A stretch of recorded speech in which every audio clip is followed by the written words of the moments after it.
When folk get along with each other, it's good and it's pleasant. That word behold means, hey, check this out.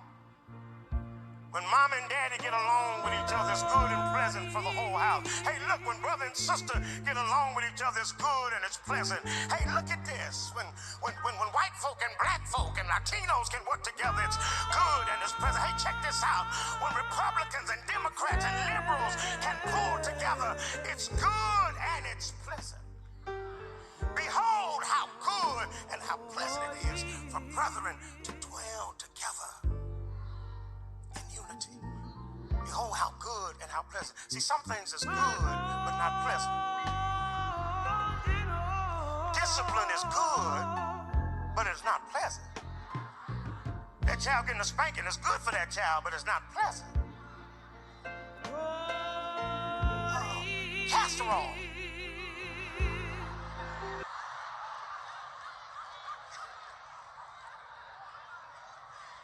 Mama knew it was good for you, but it wasn't pleasant. You see, some things is good but not pleasant, and then some things is pleasant but not good.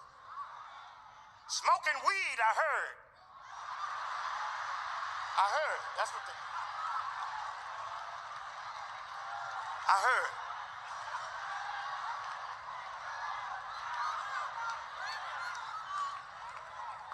It's pleasant, but it ain't good. Gin and juice and Hennessy, I heard. Jack Daniels, I heard. It's pleasant, but it's not good. Fornication is pleasant, but it's not good. Adultery may be pleasant, but it's not good. But the psalmist is saying there's something morally good and emotionally pleasant about folk working together in unity. Suppose two families invited you to their house on the same day for dinner.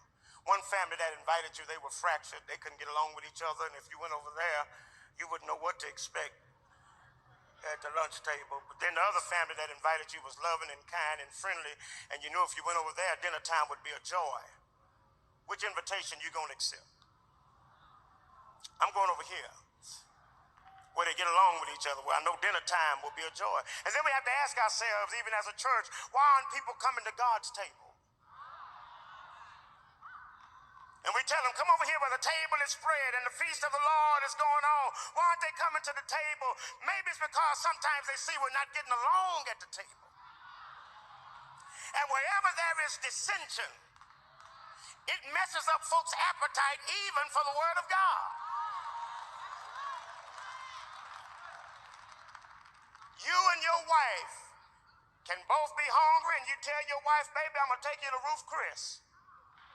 And she says, oh, yes. And she gets in the car, and on the way to Ruth Chris, y'all get in an argument. The next thing that Negro says is, I ain't hungry. Take me back home.